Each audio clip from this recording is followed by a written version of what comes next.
Kita tidak akan melakukan diskusi ketika tiga dinas terkait yang kita tuntut 3 poin ini itu tidak dihadirkan bersama dengan kita di sini, kawan-kawan. Kenapa tidak? Kalau kita sama-sama menunggu di sini, tadi kita dikasih menunggu loh sampai kepanasan. Nah, sekarang sudah dijemput. Kita tidak akan diskusi, melakukan diskusi ketika 3 poin ini dinas terkait tidak ada yang dihadirkan di sini. Siang. Saya Andini, reporter Tribun Timur Kota Palopo, dan saya kantor wali kota Palopo, Kelurahan Tompotika, Kecamatan Muara, Kota Palopo. Jadi kawan-kawan semua di hadapan kita sudah maju hadir. Namun saya selaku Jenlab juga tidak mengenali. Ya, kembali seperti pada saat aksi pertama ya. Yang menjemput juga kita ini, alhamdulillah sudah kita kenal ya, asisten 2. Namun yang ada di sekarang asisten 3, ya, asisten 3. Namun sayangnya jangan sampai yang kita takutkan ini saudara-saudara, bagaimana pada saat aksi pertama itu ya, aksi pertama itu kembali terulang. Karena yang menjemput kita ini bukan yang bersangkutan, dalam hal ini PJ Wali Kota. Namun itu tidak jadi masalah. Saya selaku jalan sini akan mempertegas bahwa kita semua yang tergabung di sini, gerakan yang tergabung di sini tidak ada gerakan lain. Selainnya sebagaimana disampaikan oleh saudara Aris tadi, bahwa semua pergerakan yang kita lakukan di sini itu melalui saya selaku Jenlab dan wakil Jenlab. Di luar daripada itu yang mengatasnamakan Aliansi Pemuda dan Masyarakat Batam Barat, itu bohong kawan-kawan, itu penyusup kawan-kawan. Tidak ada itu. Kecuali kami dengan wakil Jenlab yang masuk ke pemerintah kota membawakan Aliansi Pemuda dan Masyarakat Batam Barat, itu baru sah. Tapi di luar daripada Jenlab dan wakil Jenlab, itu bohong, itu penyusup.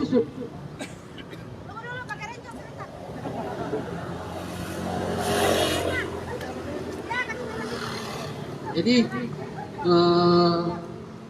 saya harap teman-teman tenangnya, datang kita satu komando aksi damai. Terkait tuntutan yang kami bawakan di sini sama halnya dengan tuntutan yang kami bawakan pada saat bulan lalu ya. Aksi pertama kami yaitu transparansi dana CSR ya, CSR dan kemudian tower jaringan, kemudian pengadaan bus sekolah. Namun pada beberapa hari yang lalu, kenapa kami turun aksi? Karena dari masyarakat Batam Barat itu tidak merasa puas dengan apa yang BRK bawakan ke atas. Mereka menyampaikan bahwa bus sekolah akan beroperasi di bulan ini katanya. Namun terjadi kontradiksi antara pernyataan pada saat aksi pertama dengan yang sekarang, Pak. Di mana pada saat aksi pertama itu di SUB ya, Dinas Perhubungan langsung yang mengeluarkan pernyataan bahwa membutuhkan proses setahun ke depan, 2 bulan bahkan 1 tahun dia katakan, Pak, karena melalui proses bersurat ke Menteri untuk pengadaan bus sekolah. Namun beberapa hari yang lalu ada yang menyampaikan bahwa bus sekolah ini akan beroperasi bulan ini. Nah, namun sebelumnya sudah disampaikan belum ada bus yang siap beroperasi di atas Batam Barat, Pak. Namun kenapa hasil yang dibawakan kemarin itu tiba-tiba ada? Nah, itu sehingga itu yang mendorong kami untuk melakukan aksi lanjutan, memperjelas, dan kami ingin mendengarkan langsung dari dinas-dinas terkait, dalam hal ini Dinas Perhubungan, menyampaikan langsung apakah yang dibawakan pada bulan Ahad beberapa hari yang lalu itu betul. Kami sudah capek dibohongi terus, Pak. Dan terkait tentang jaringan tower, betul, sudah ada suratnya. PJ sudah bersurat ke Telkomsel, Pak. Namun yang kami tuntut di sini adalah bagaimana tower yang ada di Siguntu ini difungsikan ke Batam Barat. Difungsikan di Batam Barat karena statusnya yang ada tower kombat yang ada di Batam di Kelurahan Siguntu itu sudah tidak difungsikan, Pak. Maka itu yang kami minta. Dan lucunya juga kawan-kawan, yang membawakan hasil demonstrasi kita di aksi pertama mengatakan bahwa silakan cari titik koordinat. Ya, kita masyarakat disuruh, diminta untuk mencari titik koordinat sendiri. Di mana kapasitasnya kita? Maka sekarang kami turun kembali menuntut dengan isu yang sama, dengan tuntutan yang sama, untuk menyampaikan langsung kepada pihak Telkomsel agar 1-2 orang ini ikut bersama kami nanti mensurvei lokasi yang ada di Batam Barat, di mana penempatan yang baik dan strategis untuk penempatan tower itu. Jika memang pemerintah Kota Palopo peduli dengan kami di Batam Barat, terkait PDM PDAM ini Pak sudah disampaikan juga hasilnya. Mereka memberikan petunjuk kumpul ini dan apa dan lain-lain. Maka kami sudah kumpulkan. Kami minta dari PDAM untuk hadir. Kami akan serahkan secara langsung apa yang mereka minta. Kami tidak lagi mau melalui pintu dan langsung pokoknya kami yang diminta dari PDAM itu kami akan serahkan secara langsung di sini. Terkait perekrutan tenaga kerja di PDAM, kami ingin juga penjelasan dari yang mewakili dari kalau perlu direktur dari PDAM yang hadir menyampaikan bagaimana regulasi penerimaan tenaga kerja. Karena kami berharap Pak di Batang Barat itu harusnya lebih mendominasi yang bekerja dalam PDAM. Namun apa yang terjadi Pak? Lebih banyak dari Kota Palopo, yang kerja di PDAM daripada kami. Ataukah kami lagi mau menjelaskan kembali Pak bahwa letak PDAM itu ada di Batang Barat? Kalau mau dibuktikan lagi Pak, kalau kalian masih belum sadar dengan apakah memang betul itu PDAM ada di Batang Barat, kami akan tutup itu PDAM Pak. Kalian akan rasakan itu bagaimana dampaknya ketika kami tutup itu PDAM. Dan mungkin dengan cara itu menyadarkan orang-orang yang pemerintah kota bahwa memang betul PDAM ada di Batang Barat. Dan kami akan lakukan itu ketika apa yang kami tuntut terkait PDAM, kami akan tempuh dengan itu. Dan bahkan kami akan komunikasi dengan teman-teman di Siguntul, Tupak, bahkan juga pada Lambe. Kita sama-sama tutup ini air PDAM. Tapi kembali saya pertegas Pak, kami di sini menunggu dinas-dinas yang kami sampaikan tadi, dinas terkait dari 3 tuntutan kami ini Pak, untuk hadir bersama kami di sini.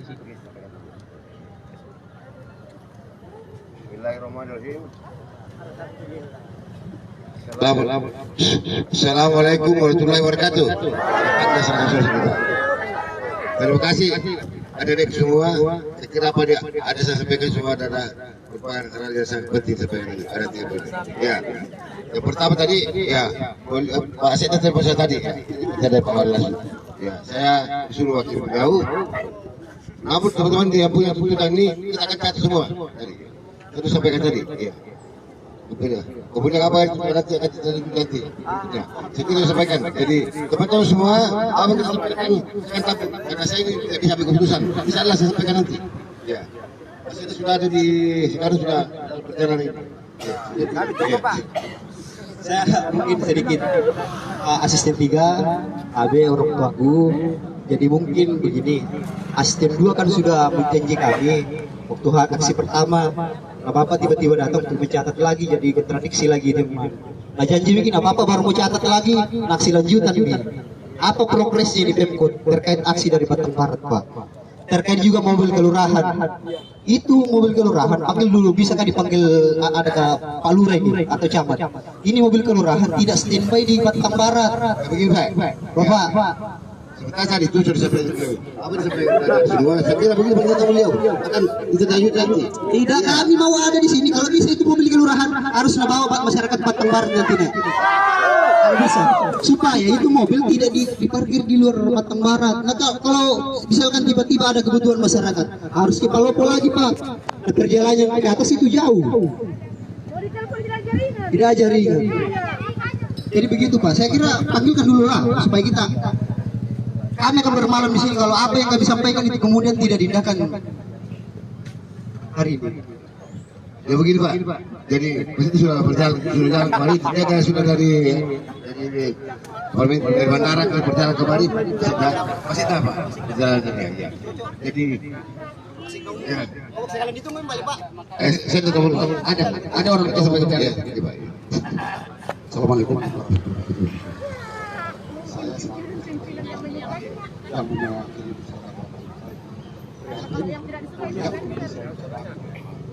oleh itu saya mendukung aksi.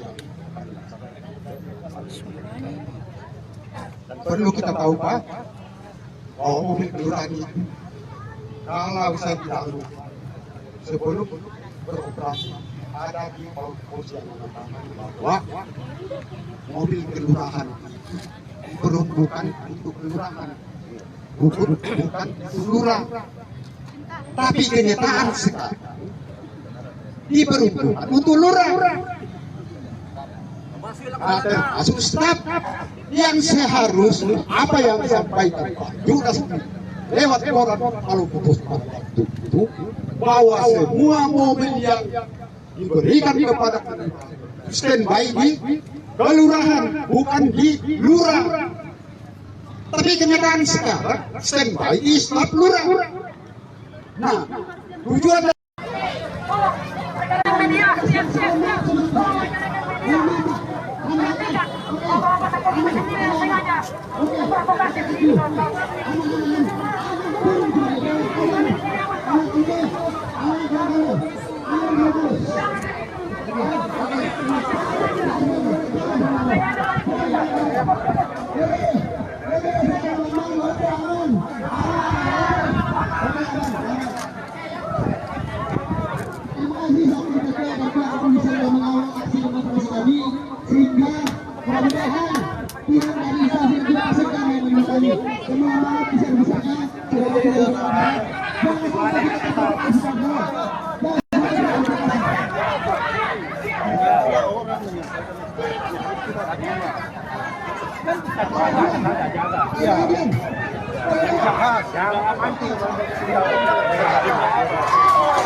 Tribunal, selamat siang.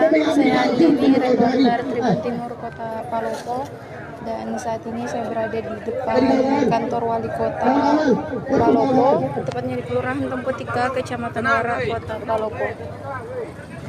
Saat ini Tribunal tengah berlangsung aksi yang dilakukan oleh Aliansi Pemuda dan Masyarakat Batang Barat untuk menuntut beberapa hal. Namun tadi kericuhan sempat terjadi karena adanya kesalahpahaman antar pihak Satpol PP dengan masa aksi, dan tadi sempat terjadi aksi baku dorong di depan pagar kantor wali kota Palopo.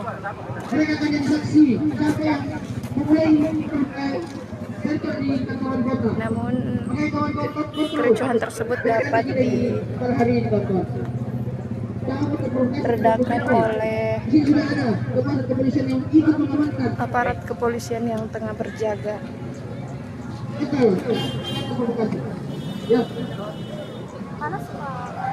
halo cantik.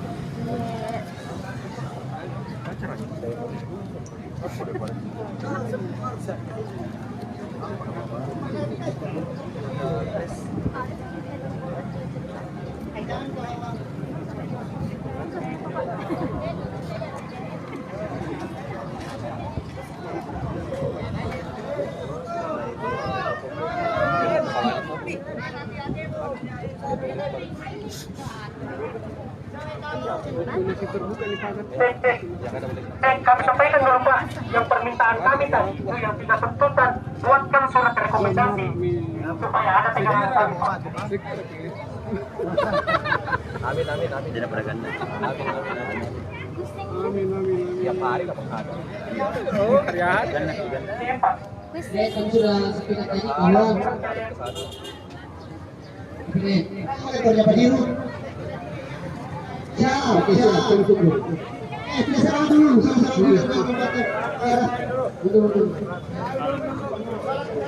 Tribunal, setelah kericuhan yang sempat terjadi, masa aksi kemudian memilih untuk istirahat sembari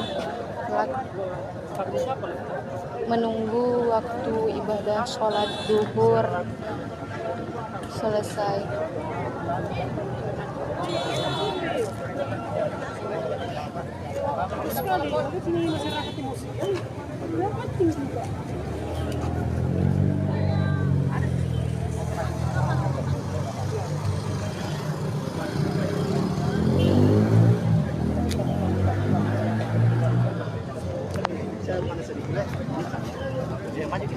mundur Pak, sini Pak, sini. Ya. Pak, siapa nama Pak? Pak Ismail, Warga- salah satu tokoh masyarakat Batang Barat, Batang Barat. yang ingin peduli tentang ada 3 tuntutan yang mana masyarakat selama ini sangat ketinggalan untuk masalah jaringan. Apalagi Pak? Nah, itu kedua itu masalah pembagian CSR untuk khususnya PDM yang mana selama ini sudah sekian puluhan tahun Batang Barat tidak pernah disentuh. Dari semua kelurahan yang ada PDM, bahkan dilewati PDM itu sudah dapat semua, khususnya rumah-rumah ibadah.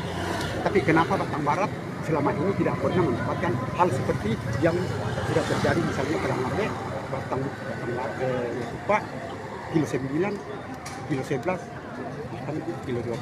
Itu sudah mendapat semua bantuan dana CSR dari PDM Kota Palopo. Di satu sisi, kami masyarakat Batang Barat, intek daripada PDM Bambalu yang masuk di Kota Palopo adalah masuk dari wilayah Kelurahan Batang Barat, yang mana selama ini tidak pernah pemerintah tidak pernah memperhatikan untuk bantuan kepada khususnya rumah-rumah ibadah. Ini gitu. Nah, kedua masalah jaringan. Masalah jaringan inilah yang membuat prihatin saya sebagai tokoh masyarakat khususnya Batang Barat. Masalah jaringan yang sangat apabila ini tidak dipenuhi oleh pemerintah, maka kami masyarakat Batang Barat sangat merasa kecewa karena itu adalah satu kebutuhan yang mendesak yang harus dipenuhi oleh pemerintah. Bayangkan Pak, misalnya dari wartawan ini naik ke Toraja dan masuk di dalam Batang Barat, kira-kira kebetulan pecah mobilnya atau mobilnya masuk di jurang dan tidak ada komunikasi, kira-kira apa yang terjadi? Mungkin tinggal mayat yang bisa dia dapatkan. Inilah keprihatinan saya sebagai tokoh masyarakat yang ada di Batang Barat. Makanya kami tuntut ini. Apa salahnya? Toyer yang ada di Siguntur yang sudah tidak terpakai, apa salahnya pemerintah untuk memindahkan ke Batang Barat? Ini semua. Jadi kami memang merasa selama ini masyarakat Batang Barat selalu dianaktirikan. Dan sering-sering saya katakan bahwa dianaktirikan. Karena contoh sama, misalnya air dari Bambalu yang kebetulan masuk di Kota Palopo, berapa masyarakat yang dikaya hidup dari kelurahan Batang Barat. Tapi apa yang terjadi? Bantuan rumah ibadah tidak pernah ada seperti itu. Inilah yang harus. Jadi Pak, selama ini warga Batang terkait dengan jaringan, mereka pakai apa Pak? Begini Pak, jangan kita katakan bahwa Batang, karena beda Batang Barat. dengan Batang Barat. Inilah yang selama ini sampai di telinga pemerintah bahwa sudah masuk di Batang, padahal Batang dengan Batang Barat itu beda. Kelurahan Batang Barat ya. Kelurahan Batang dengan Kelurahan Batang Barat. Kalau Kelurahan Batang Barat di situ intek dari PDM Bambalu. Batang itu hanya dia lalui pipa PDM. Nah, kenapa itu yang diprioritaskan khususnya bantuan CSR-nya kepada Kelurahan Batang? Di satu sisi masyarakat Batang Barat tidak pernah diperhatikan dari khususnya direktur PDM. Bahkan kami pernah memasukkan proposal, masuk akal untuk dikasih masyarakat Batang Barat yang sumber airnya itu dikasih 350.000 untuk ongkos saja dari atas tidak cukup. Jadi ini Pak, untuk menggunakan jaringan internet itu seperti apa gambaran? Bisa digambarkan Pak warga di sana? Ada istilah geser sedikit. Nah, Cari jaringan. cari jaringan. Biasanya berapa jauh Pak warga untuk bisa mendapatkan jaringan? Pak, saya tidak bilang kalau jarak-jaraknya malah Pak yang ke bawah di situ ada jaringan. Sekalipun hutan, sekalipun di atas gunung, kalau masyarakat itu jelas naik di atas itu mendapatkan informasi. Ini ada berapa ada berapa wilayah yang tidak terjangkau sinyal internet atau jaringan? masih sebagian kelurahan Batang. Dan khususnya Batang Barat itu tidak ada. Ini yang menjadi tuntutan kami kepada pemerintah Kota Palopo supaya bagaimana supaya masyarakat diperhatikan dari Terkait lagi nih Pak, ini pengadaan di sekolah yang memang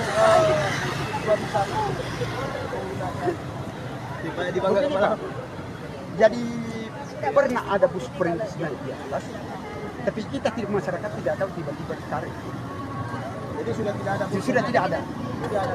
Anak-anak di sana nanti mobil truk mencongkak kalau dia dan menunggu kalau ada mobil pulang. Kalau tidak ada dia terkenal. Download Tribun X sekarang, menghadirkan lokal menjadi Indonesia.